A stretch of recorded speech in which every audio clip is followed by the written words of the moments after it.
seconder usually when I propose this, but I don't care. I don't need a seconder. My own opinion is enough for me, and I claim the right to have it defended against any consensus, any majority, anywhere, any place, any time. And anyone who disagrees with this can pick a number, get online, and kiss my ass. No representation is made that the quality of legal services to be performed are greater than the legal services provided by other lawyers. You found the Backstory Podcast. I'm Harry Steele, Backwoods Southern lawyer. I have my client and partner in crime, Mr. Paul Ripp, with us today. How are you, Mr. Ripp? I'm okay, good. The RIP Report is a not-for-profit consumer association, so we're back at it again. And Rains, how are things in Texas? You still COVID-free? Yeah, COVID-free. That's us. Rising cases, hospitals filling up. Yeah, it ain't great. I've seen better days. Well, so let's talk about some crazy stuff going on around here. The COVID numbers. What was the record? 77,000 for the U.S.? So 13,885,746 cases worldwide. In the U.S., 3,604,408 with 138,649 deaths.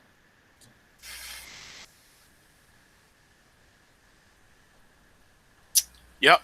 And you can see over on the left here, Harris County, 51,000 Rains. Y'all are topping the list.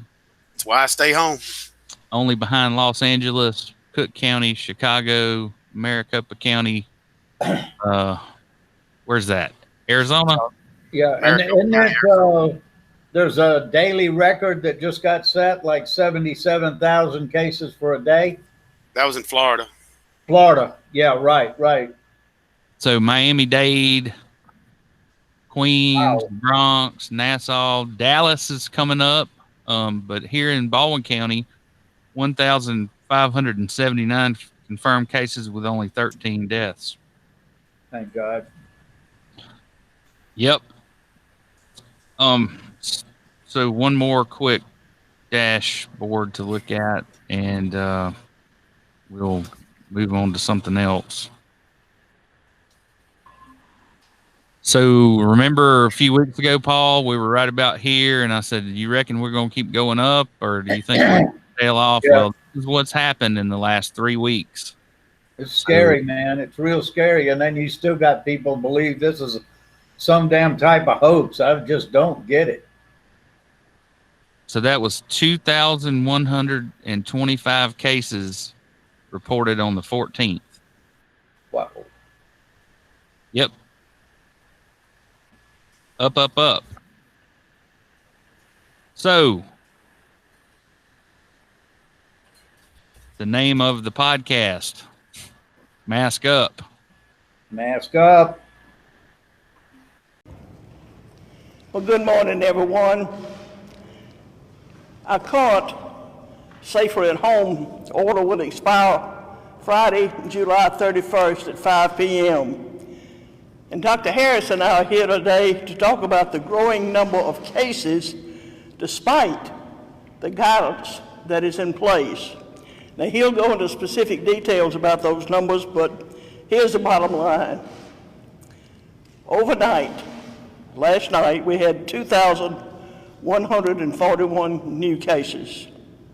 That brings our total to 58,270 cases, and we've had 1,183 deaths. Over a 2-week period, from June 29 to July 13, the total number of COVID cases-19 in Alabama rose by 50%. And the number of COVID patients hospitalized during the same time period has increased significantly. 9 of the first 13 days of July saw daily increases of more than 1,000 cases. Despite all our best efforts that we're seeing, increased cases every day are still occurring, and we are almost to the point where our hospital ICUs are overwhelmed. Earlier this week, 87% of our ICU beds statewide were occupied. Folks, the numbers just do not lie. For these reasons, today, with the support of Dr. Harris, the medical community, and many in our business community, I am announcing a statewide mandatory mask wearing effective starting tomorrow, July 15th at 5 p.m. to be in place until the end of the month. This will be in addition to our safer at home order that is currently in place. And as everyone knows, at our last press conference on June 30th, 2 weeks ago, we extended our safer at home order until the end of July. And some of you will recall at that time that while Dr. Harris and I could order you to wear a mask, it would be next to impossible to enforce. I also remember saying that you shouldn't have to be ordered to do what is in your own best interest and in the best interest of those you know and love. Well, folks, I still believe this is going to be a difficult order to enforce, and I always prefer personal responsibility over a government mandate. And yet I also know with all my heart that the numbers and the data over the past few weeks are definitely trending in the wrong direction. So, Governor Ivey, how about that? Good on Well, you know, here's what gets me, especially on the social media sites around the area in Baldwin County. We see people that are not necessarily advocating, you know, hardcore don't use a mask, but just trying to shoot holes in using the mask, that it doesn't work, that this doesn't work, that the, you know, just one thing after another. And what gets me is that there's no common sense, because every doctor, every nurse, every EMT, every policeman on the scene dealing with people is wearing a mask. right. And if the doctors and nurses didn't think the mask worked, they wouldn't be using them. And they're using them year round, whether there's COVID or not. So the mask must work. And this is going to be, you're really going to see now who has got respect for other people, because we're being asked to cooperate in something that takes everybody, and everybody doesn't want to cooperate. You're going to be the ones that stand out now, because you're going to be the one without the mask on. So this info graphic here is telling us that a substantial number of lives could be saved if we all use the universal mask wearing. So let's see what happened in Georgia. Real quick. 40,000 lives. It's always been true. It remains true. While 25 states, Georgia has taken a novel approach during a pandemic in what some folks first assumed was a misprint. That man, Governor Brian Kemp, has now banned cities and counties in Georgia from implementing such a mandate. Again, he has banned Georgia localities from mandating masks for public health. Of course. Well, now, like I've heard of some He's suing the city of Atlanta because they have defied the governor's order and placed a mandatory mask order. Well, Harry, do you think we ought to call? You think we ought to call Hoss Mack and ask him if he's going to enforce this mask order, or think we ought to go there again? I was in the courthouse this morning, and they inquired about my health at the door, and everybody had a mask on, and the girls in the clerk's office were behind plexiglass. hanging from the ceiling. So I'm assuming so. Well, those that do not want to wear a mask are going to find very fast that they're going to have one to get in certain stores, certain restaurants, certain businesses, because that is their privilege in these establishments to say, look, for health reasons, we want you to wear a mask. So if you don't want to wear a mask, then you're not going to be able to go in a lot of the businesses that you think you might be able to. Let me talk about masks for a minute. And Go I'm ahead. going to present an entirely uneducated theory and an undocumented hypothesis for why everyone is focusing on the mask issue.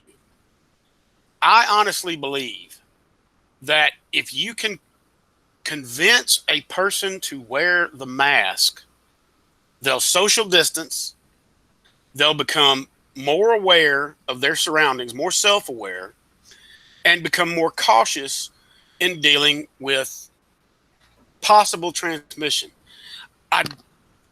Don't ask me why I think this, because I don't want to take this entire podcast to give you my sociological opinion of these things. But governors and administrations aren't digging in on social distancing. They're digging in on masks. And I think it's because if you can get across the point that you need to wear a mask, that everything else will more or less fall into place for people that deign to wear the mask. And I honestly feel like that's the mission. And that's the real push behind this, is to change the psychology of the average American to say, look, wear a mask because it makes you more aware of everything. Even if you're doing nothing but grumbling and griping about it, it still makes you aware of what's going on. So I really believe that's why everyone's digging in on the mask issue. And for the people that are anti-masks, I'll just point out the case that there's an Army veteran up in Ohio, 37 years old, served 9 years in the Army. You know how I learned that? I read his obituary this morning. He died from COVID complications. He was one of the big uns up there that said, I'll never wear a goddamn mask. I'll never do any of that. You're stomping on my person. Guess what? He died of COVID complications yesterday morning. And I found out all about his details in his obituary. And you know what to say about a high stepper. No step too high for a high stepper. That's a true story. So that's He my wasn't too much thoughts on of a high masks. stepper, was he? He No, thought he he was. took the low road. Look where it got him. 6 foot under. There you go. All right, Paul.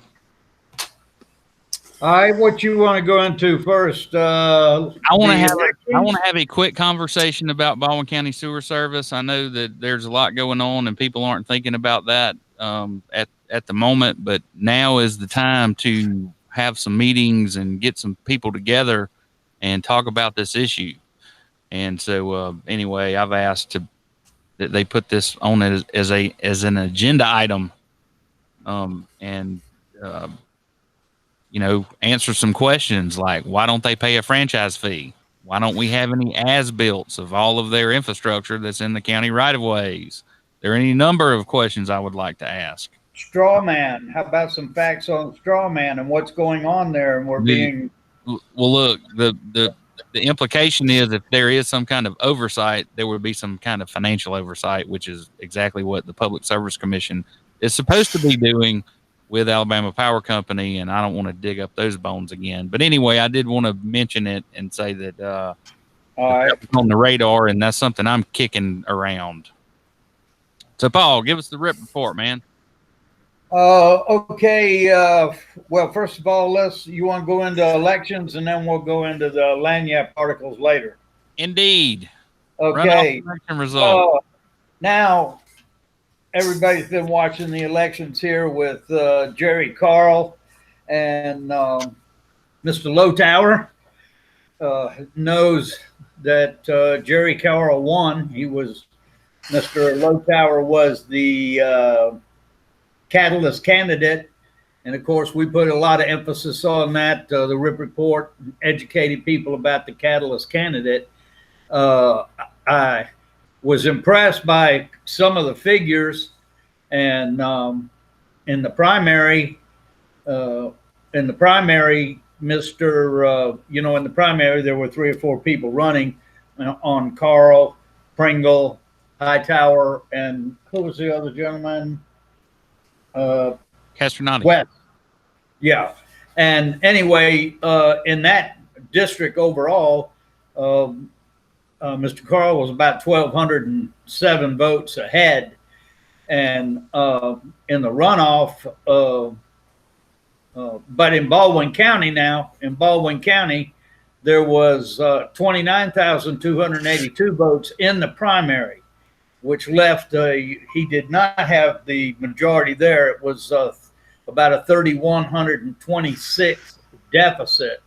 Now, what is most impressive is that in the Baldwin County runoff, there was about 33,000 people voted, and that negative vote of 3,126 dropped to a negative vote of 474. So that's a little bit more than 2,600 votes shifted away from Catalyst. Then if you look a little closer, drag it right down to the Fairhope district, which is the area that Catalyst was formed by Scott Boone and them. Now they've changed the name to Scott Boone Consulting, but that's another whole story. Anyway, in the Fairhope primary, Carl had a deficit of 1,201 votes, and that deficit in the runoff went down to 83. So that means he had a plus from the first election of 1,118 votes. Now, the significance is this.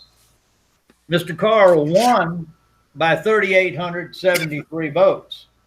So we can look at these statistics and tell that the advertising done in Baldwin County by the RIP report, as well as Baldwin County Citizens for Accountability, they were a very big player in the social media campaign for Carl.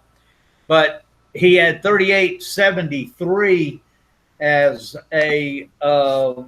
is what he won by, and 1,118 votes we had shifted in Fairhope alone, not Baldwin County. So we did very, very well. And, you know, my prediction was that Carl would win at 51 or 52%. And so I nailed it on that. And Catalyst took a licking on this, and we're going to come back to it in just a second because they're really worried now about, you know, where things are going for them. On the other race with Tuberville and Sessions, Tuberville just absolutely trounced on Sessions. And I know a lot of people are not looking at this the same way that I do and may disagree, but I would have thought that a stronger candidate against Doug Jones would have been Jeff Sessions. Now, Mr. Tuberville, I believe, is not going to be as strong a candidate against Doug Jones, and I believe is going to give him a little bit more of an opportunity to get ahead. You got to remember, Tuberville has not been really vetted by the press as much as he's going to be now that we're going into this final race. You're going to start hearing all kinds of stuff. So well, to his credit, I ain't seen an Auburn guy beat anybody that bad since Cam Newton. So there you go. Yeah, man, I mean, he trounced him. You're right. He trounced him, man. So up here in the attic, there are many treasures. And this is my Tuberville print. It says the real national champions 2004. So I'm not. You barely won the Iron Bowl that year. You won the Iron Bowl by 1 point that year. I don't want to hear it. Then we have we've got as far as elections go down in Gulf Shores.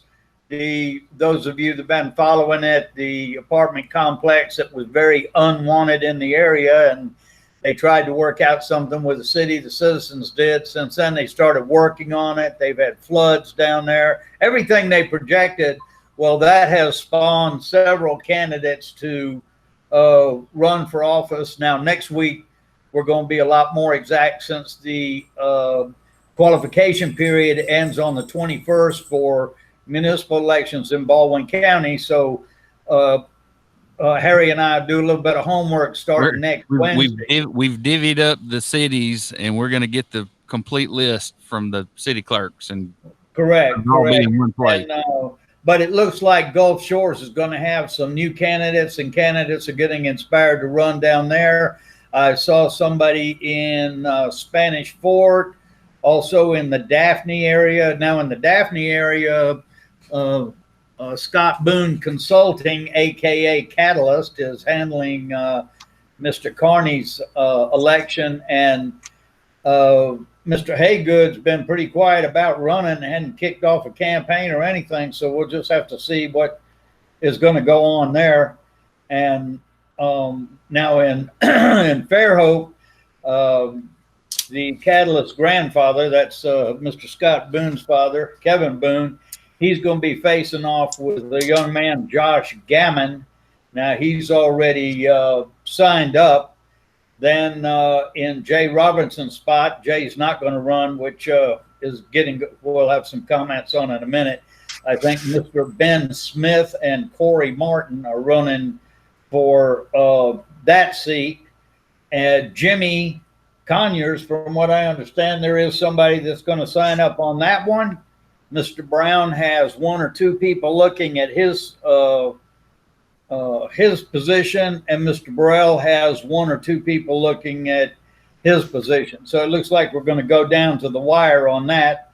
Then for mayor, we have John Malonis and Annette Sanders. I do not know that much about Annette Sanders. However, John... We know a lot about John Malone, huh? Well, yeah, he worked for BP, and I tell you, you got to have some guts to run for office around here, and your resume be mostly BP. I mean, I don't think a lot, somebody that's moved here since 2010 would not understand the gravity of what happened in this area by BP, and whether, there were, suicides. He could have been the head of custodial services. It wouldn't matter. Well, but it don't matter that people don't understand, because y'all let them carpet bagging son of bitches vote over there. That's only been there since 2010. That could be the rule, but it is not, unfortunately. Anyway, I think on Mr. Malone, of course, we'll come back and talk about him. But I think the interesting thing that I heard, that I just listened to this, Harry. I found this out right before the meeting. We talked about the mayor's race there in Fairhope, and we pretty much kind of eliminated that Kent was going to run, or Sherry Sullivan. And when Jay Robinson dropped out as a candidate for the council, I started thinking, why would he do that when all the rest were running? And Sherry Sullivan's best friend is Jay Robinson's wife. And it might be that Jay is going to be the campaign manager for her. I don't know, all speculation. But I'm hearing that Sherry is going to now jump in the race on Monday. And I am very, very, very surprised, because she's got an extremely good job. And why she would jump in the middle of this, I don't know. And, she's a fired employee from Fairhope under a tremendous amount of controversy. And as far as city employees go, my feedback is that last thing they want to do is see her come back. So we'll have to see. But I think that this is just my observation, is that in that particular election in Fairhope, that what's going on is Catalyst was going, or Scott Boone Consulting, whatever you want to call it, good old boys, we're going to shift their position to John Malonis, but they feel like he is not that strong a candidate. So I think they've gone to Sherry and worked on her. And maybe they could find somebody who was a guard at Auschwitz to run. I mean, how can you find anyone with more taint on them than an executive for? Oh yeah, well, that's the. Oh well, you're you're right. This is someone more despised than BP. You can't find anybody. Right, and Sherry's got a good bit of baggage herself too. So personally, I hope she does. I hope she doesn't run, because I think it'll just confuse things that much more. And I think that people are talking her into it.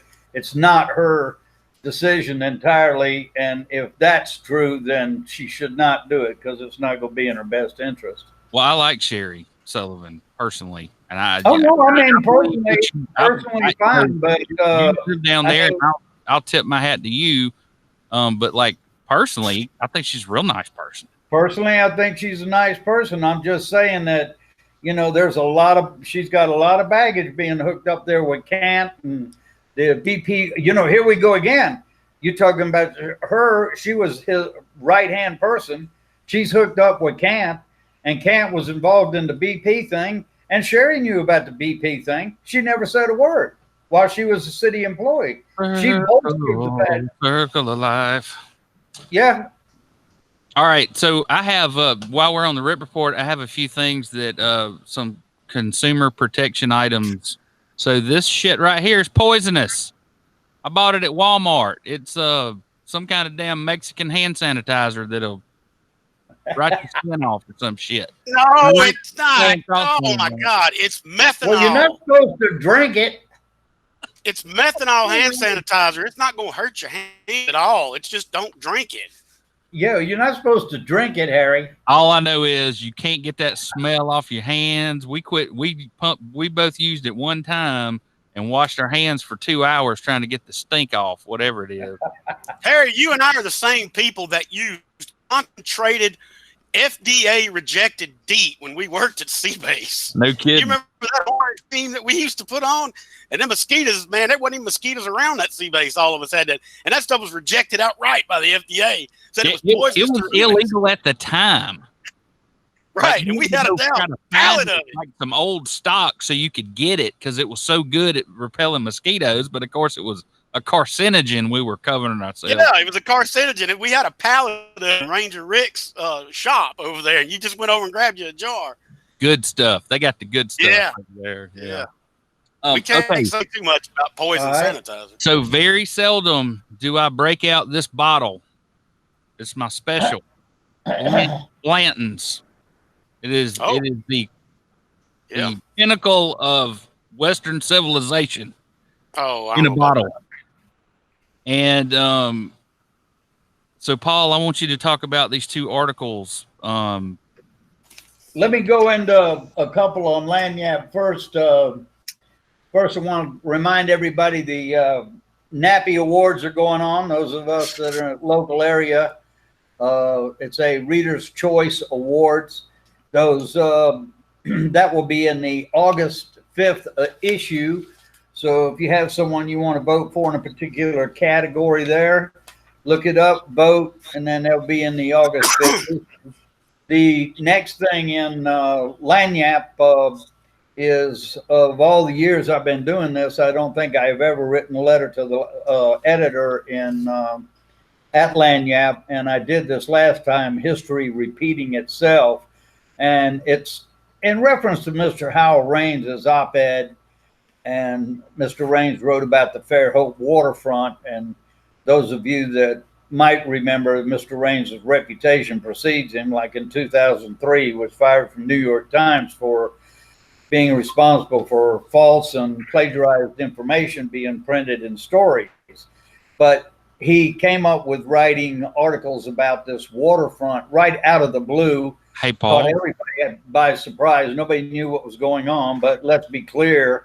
This is nothing, absolutely nothing more than a political stunt prior to a municipal election. And what we're trying to tell people is, look, there's community engagement in this project. It never dried up. There's still community engagement. And Mr. Raines has been very successful at spreading quite a bit of false information. So hopefully people will now begin to look at it and say, maybe we need to go to the meetings and find out what's going on. The thing that gets me the most is that Mr. Raines admitted that he was over 6 weeks late even reading the last article, and he never addressed the city council. He never responded to the survey that 570 citizens did. He never said a word to the Alabama Gulf Coast Association Recovery Council, Alabama Department of Conservation and Natural Resources, and never said a word to the Department of Treasury or the city council in person. So, you know, all this controversy is caused by one individual that used his infamous reputation to write an op-ed that supported his infamous reputation. So what I'm saying to the citizens of Fairhope is, look, you don't have to believe me. Don't believe the mayor. Don't believe this guy. Go to the meetings and participate. If you don't like something in there, you raise your hand and you tell them, because this is a grant. This isn't tax dollars. This is a grant that they got to do this. And the so-called historic bluff that they're talking about, it's BP restoration money. It's not tax money. Right. It's a it is correct. A fine that BP paid. You know, they're one wanting of the very few projects that has been identified and funded. So if these Jake legs want to make a political issue out of this and piss away an opportunity at $6.3 million, here's the absurdity, Harry. They're calling it a historic bluff, right? And they don't want anything to do to damage the bluff. If you look at the drawing and you see the road that goes down to the bay, they cut that in there. How do you think that road got there? They cut all that in there, right. And then down at the bottom, they cut all that back away. If they'd had a D2 bulldozer, they'd have graded it all the way back to the intersection at Section Street, Fairhope Avenue. Right, and the historic bluff, and the historic bluffs that they're talking about, I should have sent you that picture, is Eco Rouge in Montrose on 98, where there's a historic plaque, and that's probably about 2 miles or maybe a little bit further north than this location. But to call it a historic bluff is, man, I mean, tell you talk about a stretch. He doesn't know what he's talking about. It's odd. He doesn't. Somebody put him up to it and told him, said, here's what we want you to do. And they didn't tell him about that damn guy Rip. So absolutely. That's what happened, man. That's what happens when you get tangled up with wrong damn people, you know. But you want to go to the couple of articles more in Lagniappe, of course. We're selecting these people out of, you know, a whole magazine. So be sure to catch up on what's going on in Lagniappe. But there's two of them. One article is Damn the Torpedoes by Rob Holbert, the ongoing battle for public records. Now, this is the case where Lagniappe has been asking for camera footage in the shooting of Jonathan Victor. And the thing that gets me is... Hey, Paul, can I interrupt you for a second? Sure. I'd like to do it the other way around. So the actual article about the case is called Highly Detailed Note-Taking, and that's by... Oh, okay. All right. So... Oh, sorry. That's my bad. The Supreme Court heard oral arguments last week about whether the Lagniappe properly sought camera footage and other recordings from an officer-involved shooting in 2017, and whether the Baldwin County Sheriff's Office can claim that those items are not considered public record. That's the controversy. So you go from there. Well, and excuse me, I did get the things crossed over.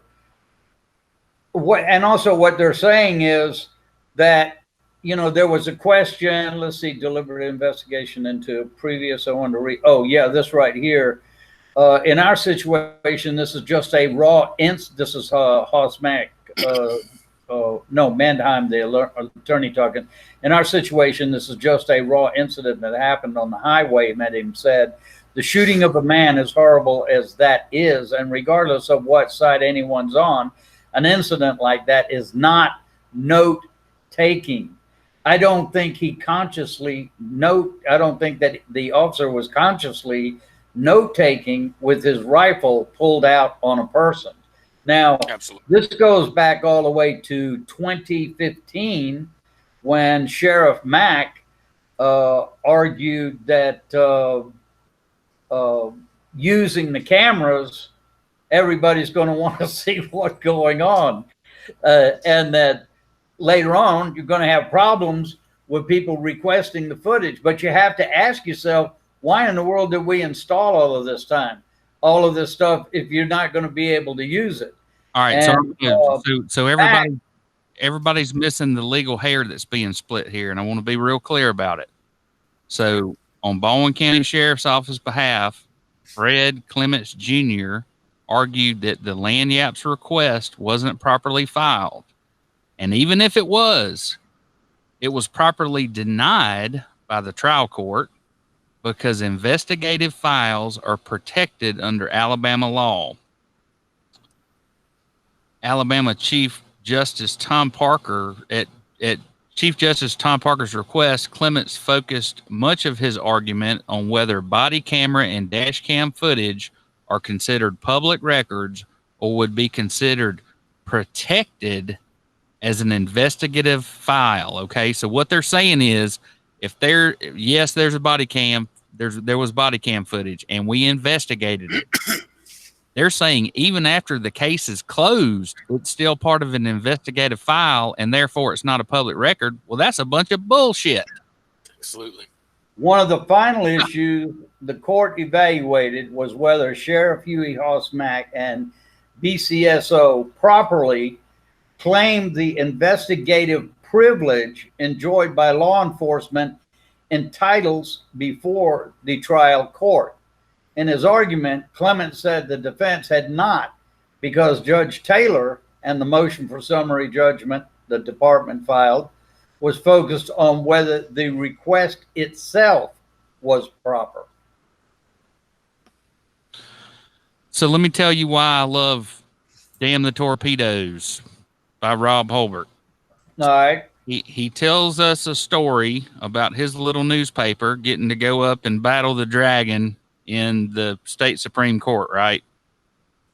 And right. And he tells us a story, and it's about them requesting these records. And he says, more than a year ago, we requested the body cam footage of the shooting of Jonathan Victor along the side of I-10 in 2017. Victor was traveling to Florida when his BMW left the roadway and crashed into an adjacent ditch. When firemen and paramedics showed up to help, they say Victor was combative and refused to leave the car. Eventually, Baldwin County Sheriff's Office was called. So he gives us some more facts, which include the fact that we've seen Mr. Victor be shot, right? That part of that, somebody's cellular camera footage got out or something like that. So he gives us a bunch of facts.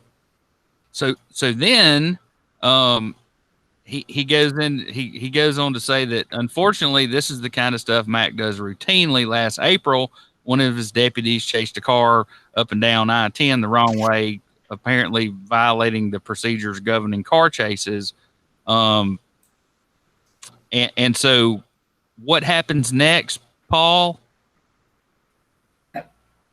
So when the sheriff says, no, I don't want to give this up, it's an there's an investigation going on. So then the DA gets involved. They have a big press conference when the deputy is cleared of any wrongdoing by the grand jury, right? So there's and then they started insinuating things about Victor. So and they keep saying, well, he was acting all crazy and he had ketamine in his system. Well, Raines, what do you know about what the first thing you do when you're a paramedic and you're treating a gunshot victim? You're going to direct pressure to completely stop the bleeding, and you're going to inject a combat gel that we use, a clotting reagent.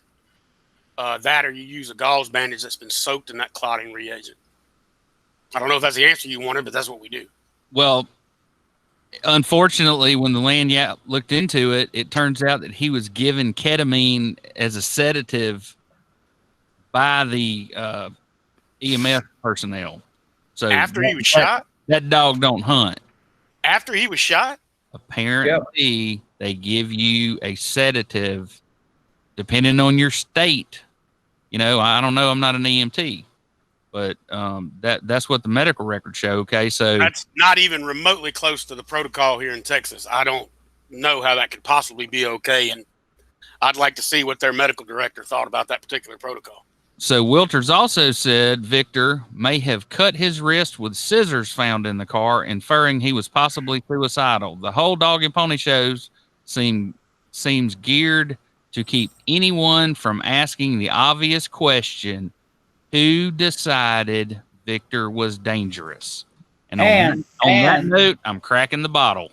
And there should be something said about the district attorney alluding to those types of details, because that should have been the last thing that he was quoted on in a paper saying, oh, this might be true, that might be true. He's a district attorney. He's not supposed to be talking like that. And this case is one everyone should care about. This is quoting, because it is not only about how a man went from getting in a wreck to getting shot holding a fanny pack, but it's about what rights citizens have to see police records when something like this happens.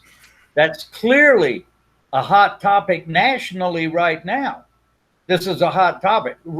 Sheriff Mack has 4 of these such cases going on. Now, I thought that it was interesting too, and I even remember this back when in 2015, Hoss Mack discussed body cameras with the Baldwin County Commission in July of 2015. His biggest concern at that time was not transparency, but that people would want to see the footage. Right. Which is a sediment. You know, that is what's going on now. Why did we implement cameras and body cameras and all of this if we're not going to be able to look at them? And now we have the legislature to eavesdrop on lawyers in the courthouse. And this is now being proposed to the Alabama legislature to not give any of this up. Now, you ask yourself, you know, just like I'm saying, why would you have the body cameras if you're not going to use them, and how did this controversy come down? And I thought Rob made let's see, I realized it's not quite as these, Max said. However, Max says, however, once you, with the body cams, however, one of the misrepresentations is once you start down this road, everything is public information. Well, it should be public information. And then you have public camera. Well, I know, but on public time. And you have to think, okay, well, why did you get involved with the cameras if you knew this was going to happen? And this is the point that Rob makes that I think is very good. And I'm going to need some more Blantons. Hold on. Do what? Oh, he said what his guess is that the sheriff's department has to meet certain federal criteria in order to be able to get some of these grants. And probably that federal criteria has to do with, are you using body cams? And this is the other thing too. The sheriff's department has been very clever about the camera being off and the camera being on, and what part of the film do you get to see, but you don't get to see this side. Now, this week, somebody, and also I'm going to be the one to say it. I think that Sheriff Mack and the district attorney Wilters have way too cozy a relationship, and I don't see the district attorney looking after the citizens of the community. I see them helping Sheriff Mack, not having to be transparent or tell us what happened in these last 4 or 5 instances. Now, I'll close with saying that someone heard our show and came forward, and there's an incident back in, I think, 03, a murder and it ended up that Sheriff Hosmack, Wilters, same group of people, and this guy ended up in jail. He's life without parole, and they claim he was in a whole different city. You should read. I'm going to get it for you, Harry, the synopsis, and I want to scan it and send it to Raines because it's so unbelievable. I just want you to read it first. And we're going to go over this later on the podcast, but I don't want to mention that, names and stuff now. But people need to be concerned about Baldwin County Sewer and them getting away with what they're doing and us not having regulations. And they better be very, very concerned about this sheriff's department, because if they build this jail and they keep going the way that they are, well, what they should do, Harry, is move them up to the mega site, because they're going to be the biggest employer in Baldwin County. And the county commission is going to wake up one morning and say, it costs how much to take care of 640 beds? How much to buy, how many cars to employ over 350 employees just as deputies? I mean, this is going to come crashing down. And these cases, 3 of the cases out of 5, as I understand it, are in lawsuits. So I don't know how the county commission is going to address that, because that is going to fall on their desk one day too. So one more time, it's we just passed the 4-year anniversary of the death of Peyton Little, who was the confidential informant who allegedly killed himself 4 years ago this week. So and that was by hanging himself with a seatbelt by himself in a moving car. Yeah. So to wrap that up, I tip my hat to the Lagniappe newspaper. Absolutely. Excellent reporting and an excellent editorial that absolutely brings it home. So Raines brought something to my attention, and I think she's one of the most important women in America. Do you know who that is, Paul? That is, I think I've seen her in the movies. I can't see it. That's Stormy, baby. Oh, Stormy Daniels, yeah. Okay. Yeah. So Raines brought to my attention this morning that the Supreme Court has ruled in Trump versus Vance, and this has to do with the New York County District Attorney trying to get the President Trump's tax records as part of the ongoing investigation into the paying Stormy Daniels off scandal from a few years ago, right? Right. So all this horse mess, here's what you need to know. The majority opinion was written by Chief Justice John Roberts and joined by Justices Ruth Bader Ginsburg, Stephen Breyer, Sonia Sotomayor, and Elena Kagan. Roberts wrote that former Chief Justice John Marshall established the principle 200 years earlier that no citizen, including the President of the United States, can escape the common duty to produce evidence once called upon in a criminal proceeding. Right. Roberts wrote, in our judicial system, the public has a right to every man's evidence. Since the earliest days of the Republic, every man has included the President of the United States. Man. Right. Well, I tell you what, you see what happened to Jeff Sessions, didn't you? Makes me believe that there's still some good guys out there. Oh, yeah, but Roberts has come down, so to speak, on the wrong side of about 4 things in a row here in the Supreme Court being the deciding factor. And I'm sure that President Trump didn't see that coming. And the way that he treated Jeff Sessions after Sessions recused himself, I'm sure he's going to have some comments about Roberts. But I think when it comes down to the Constitution, that I don't care who the president is or anybody else, nobody should be above the law. Everybody should be treated equally the same. And if you have evidence in a criminal case, just because you held a office of high prestige, you should not be, released from having any obligation to come forward. So, all right. That's why we got a Supreme Court. Yes, sir. So I want to talk about a something that I've had my own for a while, but I just didn't want to fan the flames of the 1619 Project, which started out as a Wall Street Journal series of articles, and it eventually won the Pulitzer Prize for journalism in January of this year.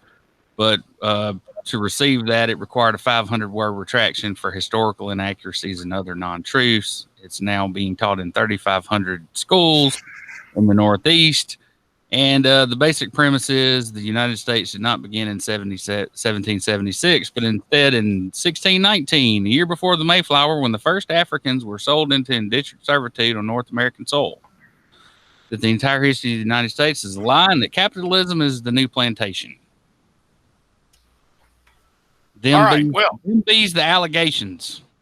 Well, let me put a fine comb to it. First and foremost, it was not the Wall Street Journal. It was the Wall Street Journal magazine, which is a offshoot publication. Secondly, the research done by the reporters, by the journalists that put that project together, was criticized by a number of very prominent historians. They didn't necessarily criticize it for outright untruths. They criticized it for bias interpretation and basically academic citation. And they wrote a letter to the publication. And instead of sending it to the publication, they posted it online. Now, in this day and age, you post something online, it's going to get picked up, especially something like that. And it began a cycle of outrage. A lot of it coming from the political machine of the far right, saying that, oh, you printed outright lies. Well, that's not what the letter said. The letter said that there was research bias and there was failure to academically cite certain things. I'm not agreeing with the Wall Street Journal magazine's article. I think a lot of it is based on extremely biased interpretations of history. However, I believe that the attack, or let's call it what it is, the coordinated response by the historical community was coordinated and was pushed to be so with an agenda. I don't agree with the 1619 Project. I've read on it, and I'm just no. I'm something of a social warrior, but I'm not a complete and utter disciple of the cancel culture. And so I disagree with anything that completely, utterly revisionist history. You've got to back it really damn strong. I put it in the same. Honestly, I'm going to go out on a limb and say this. I hold interpretational historical revisionism. To me, that's Holocaust deniers. That's Native American deniers. Crisis actor fans, people like that. That's revisionist history. And this 1619 Project was accused of being that. And I got to agree, it came pretty close. So I don't think it'll be taught for a long time. I think it's being taught now, but I think it's one of those things that'll just kind of fall by the wayside. Because if we've learned nothing from history, is that if you don't learn from the past, you're doomed to repeat it. And that history is often self-correcting in matters like that. And okay, I think that's what we're going to see here. So here's what I equate it to, okay? In 1982 in Mississippi, if you wanted to teach Darwinism in science class, you also, for every hour you taught of that, you had to teach intelligent design or creationism. That's what I'm afraid is going to happen in history class. If you want to teach boilerplate U.S. history, you also are going to have to teach this alternative history as interpreted by people who have PhDs in made-up social sciences, not in history. I'm not going to attack anybody's bona fide on that, but I will say that I guarantee you nobody is ever going to fight for revisionist history except far-right Christians, because that's all they ever fight about or for. So right, I don't think it'll ever be an issue. I think the 1619 project will end up in history's bywater. And we won't hear more about it a year from now. All right, so let's talk. We promised everybody a throwdown. Oh. There you go. Can you see the photograph of Beauvoir? I do. Actually, I can't, but I saw it earlier. So The home of the last home of Jefferson Davis, and this little postcard here says midway between Biloxi and Gulfport, Mississippi. Right. Yeah. Well, it's in the middle of Biloxi on Highway 90. It is now in the damn metroplex of Biloxi. Mm-hmm. Well, I got one other thing talking about history, and I'm glad we slowed down enough for me to go back to it. It's a cover story by Dale Leash about the people, city looking to add Clotilda to the National Historic Registry. Now that's $1 million. Hell yeah. That's the 1860 slave schooner that brought the last slaves to the U.S. And of course, that was here in the Mobile area. I believe now, it was Mayor Park, wasn't it? Correct. And they're beginning to take shape for tourist impact. There's, 500,000 people come through here a year, according to David Clark, CEO of Visit Mobile, and the Legacy Museum in Montgomery was responsible for 500,000 visitors to the state capital city and more than 100,000 room nights. And they're thinking that this museum is going to bring in quite a few people that are interested in that history. And it looks like it's shaping up very good. It's going to be excellent for the community. And, it always amazes me how sometimes something's right in front of you and you don't take advantage of it. Some of the best tourist destinations are the destination. It's what you find when you get there, and it's God-given. Like you look at Belize and you have the reef and all of that. Well, coming to a museum like this, everything being in one area, and this is quite a historical ship. It was Ben Raines that did I always get it mixed up. What was it? The Amazon? What was it, Harry? What's that? I'm sorry. The one Raines did on the Clotilda, the Amazon movie. Oh, was that America's Amazon, about the America's Alabama. Amazon, right? And then he did the one on the Clotilda too. There's been a lot of articles on it. He did one on the underwater forest. Correct. And Cypress I forest, think that 10,000 years old.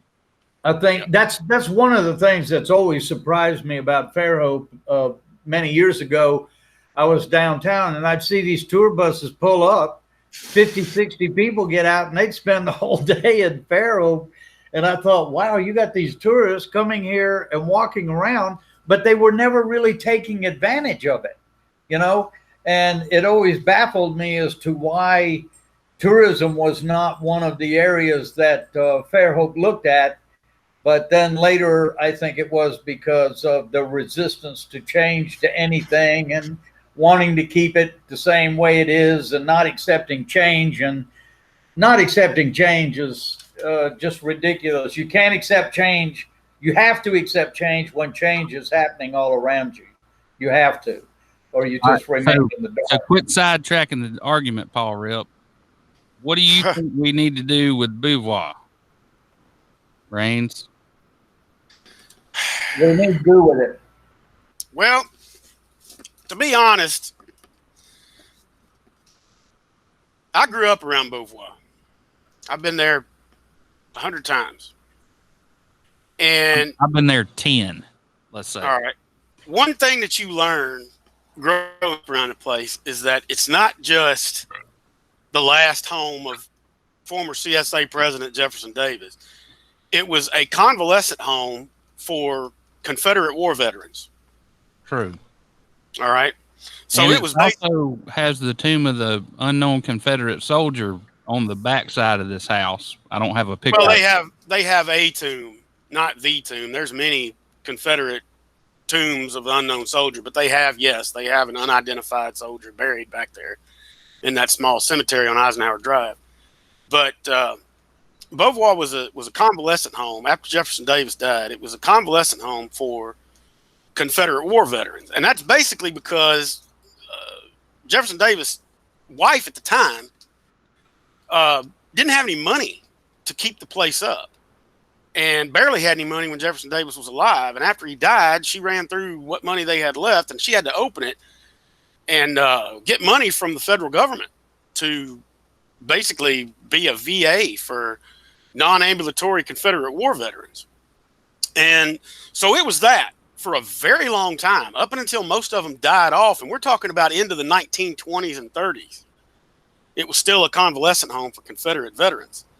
After that, I believe in the early 1940s, it was picked up as a National Historic Register. It was a national landmark, and it began its restoration after the war. And it's been open as as a tourist destination ever since. Now, so that's it. This is just an image of it after Katrina. After Katrina, right? Katrina did a number on it, blew right through it. Yeah, I saw it right after. I saw it in this condition here. It stayed in that condition for quite a while. One thing about it, this is just an aside, it was designed to withstand hurricanes. That's why it was up as high as it was, and it was meant to be what's called a blow-through design. Yeah, and that was not the first hurricane Beauvoir's had still standing through. It had been through about 40 hurricanes, and people will tell you that the storm of 1947 was worse than Camille, and it did just fine through that because it's made to be a blow-through design, like a lot of the historic homes on the Gulf Coast were. It was made for when the storm surge and the wind comes in, it just blows out all the windows, runs right through the house, and leaves the structure. So Beauvoir survived quite a lot. But what I don't think it's going to survive is what's happening right now. And I'll tell you why.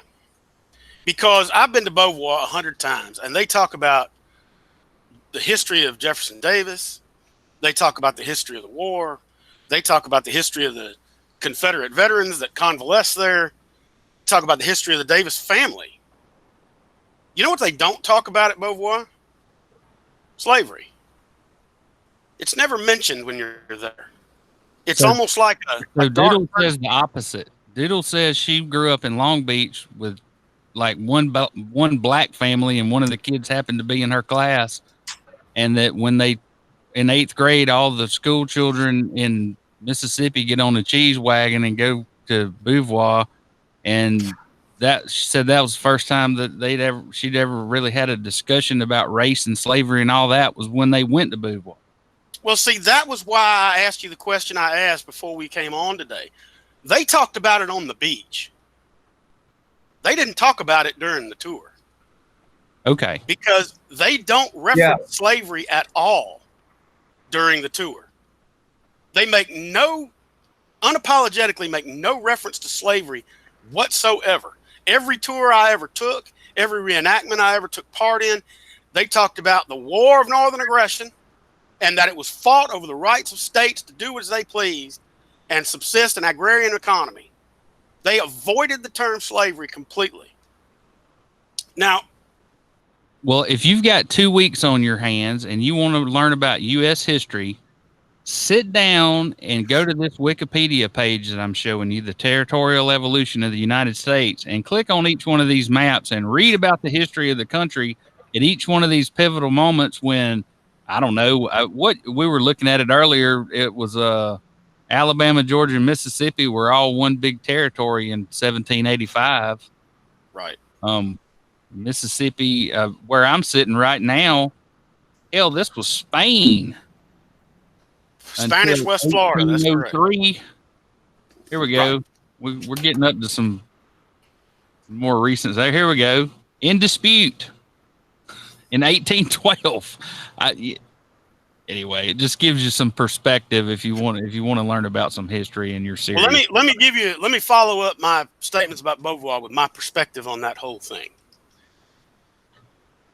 The culture of the Southern United States, from the end of the Civil War through the Civil Rights era of the 1950s and 60s, all the way up until yesterday, is its heritage, not hate, and it's about history. Well, let me explain something to you. As a student of history, and I'll be bona fide by this because I've written letters to the editor and been stamping on this thing since I was old enough to write. If you weren't out there in the 1960s, right down the street from Beauvoir, when they did the beach bait-in to desegregate the beaches, if you weren't down there ripping that Confederate flag out of those protesters' hands because they were white supremacists and wanted to keep them blacks off the beach, you don't get to wave it for history. If you weren't down there, all right, pulling a Confederate flag out of the skinheads when they marched, you don't get to promote it as history. One of the biggest problems the South has had, and this goes all the way back, Faulkner wrote about it in Absalom. Harry, do you know where Marshall County, Alabama is? I sure do. All right, Marshall County, Alabama. All right, it's named for John Marshall. Do you know why it's named for John Marshall? No idea. Because John Marshall stood up against President Andrew Jackson and said his treatment of the Cherokee, the Porch Creek Indians, and everybody else down there was terrible, and that he wouldn't abide it, and he fought it and ended getting some changes made. And the people of Marshall County, Alabama decided that's a pretty damn great thing to do. And they named the county after him when it was incorporated. Okay. You know what the county next to it is? Lee County? Jackson County. Do you know why it's called Jackson County? Because the Horseshoe Bend battle happened. Yes. Because those citizens said, that's a bunch of horse crap. We're going to name it after the greatest president this country's ever had, who kept the Indians under his boot heel. We're going to name it after Andrew Jackson, and nobody's done anything about it. That's the type of thinking that has permeated the South since the end of the Civil War, like I said, up until yesterday. You're not acknowledging what happened. You're holding up the symbols of that war as a symbol of white supremacy and keeping the boot heel on the neck of minorities throughout this country, and you've been doing it for 100 years. Okay, I hadn't done anything but represented people that couldn't afford a lawyer and, done everything I was supposed to do. I don't know who the hell you're talking to, but I am a Southerner, and this is my country. And I don't feel like I need to apologize for anything. I had nothing to do with it, and I've certainly never participated in any kind of institutional racism. Then why would you hold up? Why would you hold up Confederate traditions to be mainstream then? Like what? I don't know what Confederate traditions we're talking about. Confederate traditions are keeping symbols and the mentality of the Confederacy on the front lines of ethical and moral battles in this country up until yesterday. And the only reason I don't say today is because the day ain't over yet. I just think I think everybody's looking for something to bitch about, and we're gonna get a bunch of statues taken down, and then what? That's all I got to say about it. So, well, so let me run this by you, Rain. So, the United States is an experiment in liberty. For the first time in a long time, the individual is the most important person, not the collective, right? So, regardless of the fact that my family walked across the ice bridge from Asia, or a portion of it, 15,000 years ago, and then the rest of them got here 300 years ago. If you move here from Somalia and you're a Muslim woman, you have as little to do. You have zero life experience in common with me at all. But you get here and you swear allegiance to this country and you become a citizen and you have the same rights that I have, right? So what gives us our identity? Me and this woman's. Well, it's the history of this country, and the reason she wanted to come here is the day she swears allegiance, it becomes her story too. So if we go back and start tearing down all these pillars of history, what the hell is she coming here for? For whatever rain we ought to have after we tear everything down? No, because I don't think it's about tearing things down. So we physically. It's about tearing things down don't look mentally. alike. We don't speak the same language. We don't go to the same church. But what we have is this agreement that we're going to all participate in this on 200 some odd year long experiment into liberty. And Correct. if you don't want, and right, and sometimes that means we disagree. But when but you don't pick up a gun and you don't burn down people's stuff and you don't set fires to cop cars. I think that much of that could be prevented had many Civil War battlefields, monuments, etc. in the South acknowledged slavery and created an empathetic interpretation of their own history to understand that the reason that war was fought was to keep humans in bondage. Okay. Well, there's no doubt that it's complicated, but I'm going to break it down for you real easy. Both sides are right. It was a states' right issue, but the ultimate question was, can we have chattel slavery? And through the kaleidoscope of 150 years in our current ethics, we can't imagine anybody having that position. But it doesn't make them villains or terrible people or people that we should throw away. And the one thing I'll say about Jefferson Davis, and the thing that you didn't bring up, but I think somebody should, he was the Secretary of War for the United States right up until the day he resigned and became the president of the Confederacy. He built up the war machine of the United States and probably did more to save the Union. Anyway, if you know anything about history, Franklin Pierce was the president at the time. Right. And he lost the damn White House China in a poker game. He was a buffoon. Here's where I come in with this and tell you that it doesn't have anything to do with Jefferson Davis. It has to do with the fact that if you go to the Gettysburg National Battlefield and tour it, you learn all about why the war was fought and why this was a pivotal battle and the historical implications of it and the Gettysburg Address and why the North was fighting a war about slavery. You go to Shiloh National Battlefield, all right, when I was a kid, and all they had in the gift shop was "Forget Hell" bumper stickers and Confederate flags and the South Will Rise Again T-shirts. Well, if you've ever been to Vicksburg, Mississippi, there are monuments to every regiment, Ohio, New York, and it is a beautiful place right there on the riverbanks and hollowed ground. And I sure hope none of you idiots show up there looking for trouble. Well, I'd hate to go to a Vicksburg City Council meeting and ask anybody there why they don't officially recognize the 4th of July as a national holiday. It's a tough question, man. I'm sure somebody can answer it. It's not. I know why they don't, because July 4th is the day that the city of Vicksburg surrendered to Grant. And they have officially passed resolution after resolution to not observe as a city holiday the 4th of July in the city of Vicksburg. Warren County, they can do whatever they want, fireworks and everything else. The city of Vicksburg doesn't do it. Now, that is a stigma, and it's still there. They're still butthurt about something that happened during the Civil War. And they only revised their policy on it in, I think, 2008.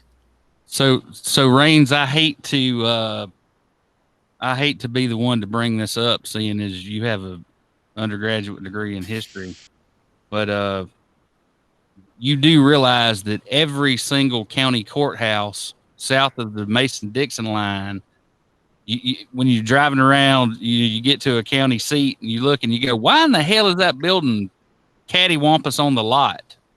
Because every single courthouse, the front door faces due south, regardless of the configuration of the little town around it. Anyway, I thought I'd throw that in. So yes, there's a lot of mistrust, hatred, all that kind of thing, but it's not in me. I think it's all poppycock. If what the Civil War represents to me is a laundry list of bad decisions on numerous people's parts over hundreds of years.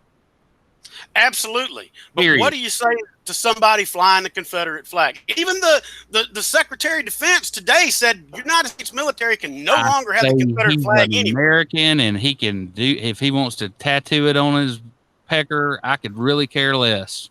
Well, I mean, or set that's it nice. on You take fire or put it in the back of his pickup truck. I just don't care.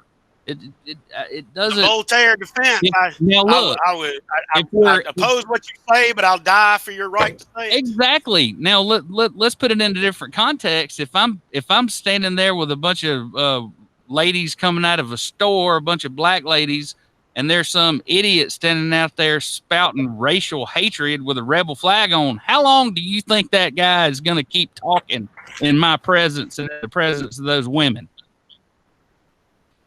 I don't know, Harry. He's got according to you, he's got the freedom of speech to do whatever he wants. I'm just saying there are a lot of people who think all this stuff is foolish, and I'm one of them.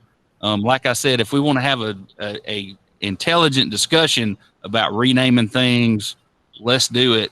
But Jefferson Davis was a complicated person, as all people in history are.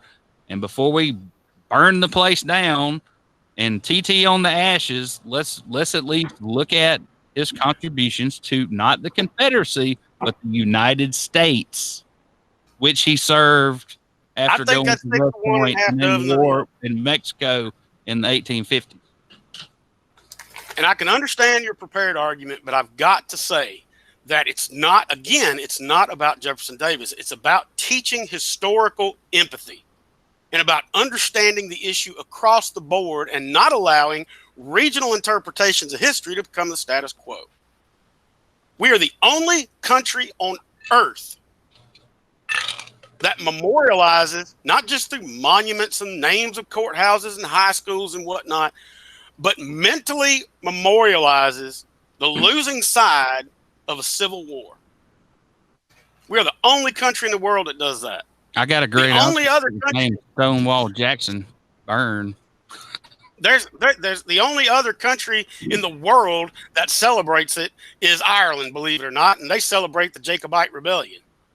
And that was a failed war of succession they had with Great Britain. And they celebrate the Jacobite Rebellion because it was such a lost cause, and everybody they sent to fight died. And I know what Paul's sitting there thinking, and I'm going to say it for him. Just like everybody else in this country, we've been drug into this nebulous argument that nobody's ever going to win, when everybody ought to be focused on the fact that there's a pandemic and people are dropping like flies. 138,000 people. Is that what we said? Yeah. Yeah.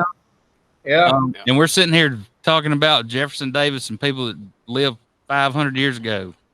Well, I mean, that deflection. But deflection. But is it front burner issue right now? No. But is it off the stove? No. It's not off the stove. All right, Paul. I know you got one more for me. I got one last thing. I'm having to laugh.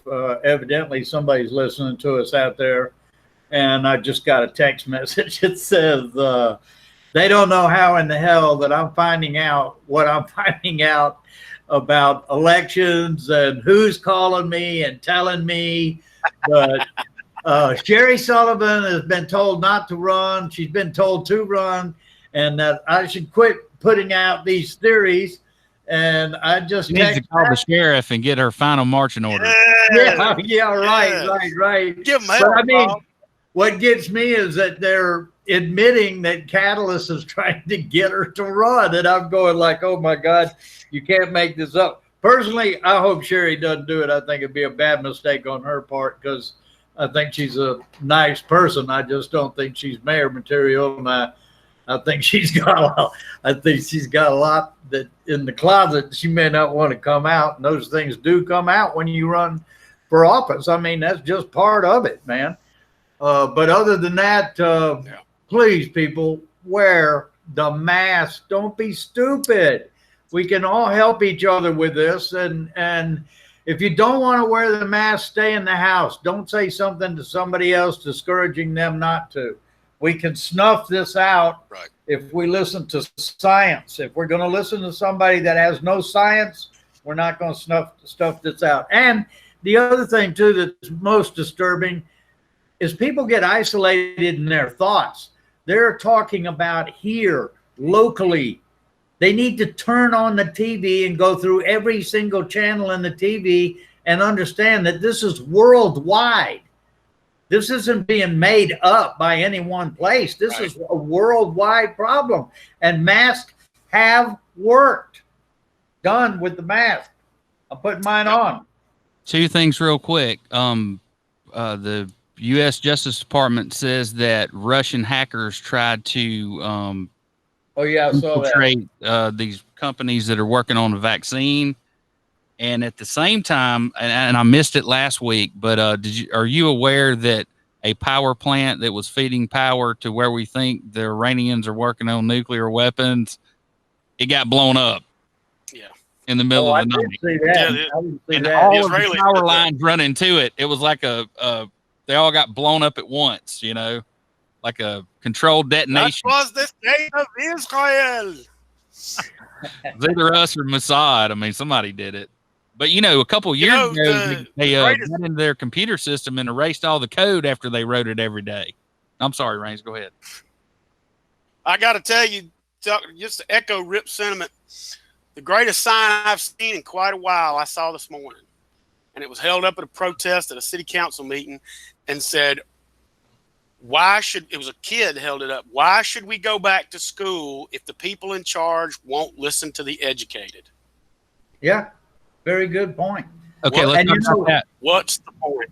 Hey, and I'm going to tell you, and I'm going to end that with one more thing. I saw a statistic, and they're saying, okay, who's going to determine the kids going back to school? Well, I'm going to tell you it's going to deter it. It's not going to be the federal government. It's not going to be the state government. It's not going to be the Board of Education. It's going to be Mama. That's and right. Mama is That's right. And Mama is not going to send those kids to school if she's the least bit worried about it. And so Mama has already made the decision in this household. Yeah. We have Ulysses. My son is not returning to school in the fall. He will continue distance learning. So Mobile County came out and said virtual school will start September 1st. The Baldwin County Board of Education came out and said 2 weeks the buses start running again. Regular old school. So I'm gonna tell you, man, these parents are not going to walk their kids out and put them on that damn bus. Okay, so yes, they will. If they treat school like daycare, they will. Follow the logic. You got one kid. Okay, so so they're putting in thermal cameras at all the entrances. So when the kids get off the bus, the camera looks at them and tells you if they're hot. Okay, let's say that one kid's hot. So you got to go back to everybody on the bus, and those kids that already got through and interacted with everybody that were on the bus, you got to run all them down. You got to shut the whole school down the first day that one kid comes in with a temperature, and it might not be COVID. I don't understand the logic in it. It's I'm gonna tell you something mandated by President Orangutan. The reason that the White House is pushing for schools to reopen is because without school as daycare, the economy cannot rebound. If you are willing to endanger children to stimulate the economy, the system is broken. You know how shit our system is? To the ground. We don't have any change in circulation because people aren't going to the store spending money. Are you aware of that? There's a coin, there's a coin shortage in this country.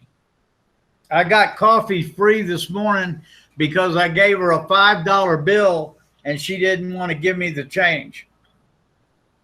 Hell yeah, Paul's winning all over the place. I love it. So now we're talking about this right now and not talking about the pandemic because that's a front burner issue. Talk about the pandemic. Oh hell, guys! Well, I've enjoyed this one. I needed a good laugh. It was number 45. Maybe we'll talk about that in the future. There are a few more cases that we're going to talk about next time. involving, we're going to roll the clock back a few years to when Spencer Collier was running Aaliyah. Oh, yeah. Run in with Bentley, and then there was an investigator that worked for him who actually is the man who arrested Van Davis, our guest from last week. Tells you what kind of a shitheel he is. So anyway, we're going to get around to all of them before it's over with. And hopefully we'll have some details that we can share with you next time. So what's on for the weekend for you guys? Are you doing the fiasco or anything, Rains? I'm staying my ass home. I don't do Facebook anymore, so I'm free and clear of that. I'm sitting at home. I'm gonna drink coffee. I got some writing to do this weekend, so that's what I'm mainly focused on. Well, I feel like we got a feather in our cap by Jerry Carl, so I'm not going to lose any speed or momentum. I'm going to get involved in the Fairhope race knee deep and see if I can get rid of the 3 Bs. So we'll, and then next week, Harry, we'll have to work together on coming up with a pretty good report for some of the municipality candidates that are challenging the incumbents. So I wanted to address the fact that I'm not in the doghouse, but in my man cave. And yes, that is the biggest speckled trout ever caught in the history of mankind on the wall behind me, Rain. That's not a redfish. That is the world's largest speckled trout. It looks like you're in a bunker. Well, it kind of is my bunker. This is where I run to. She's afraid to come up the stairs because the door opens out. You understand? I don't believe I'd have told that story, Eric. And then, no, you got to remember, she fell down the stairs about a month ago, and we thought she was dead. I mean, it was so bad. It was terrible. But anyway, she's good, and she's gone to see the folks over in Biloxi, so I'll tell her to stop by Beauvoir on her way back.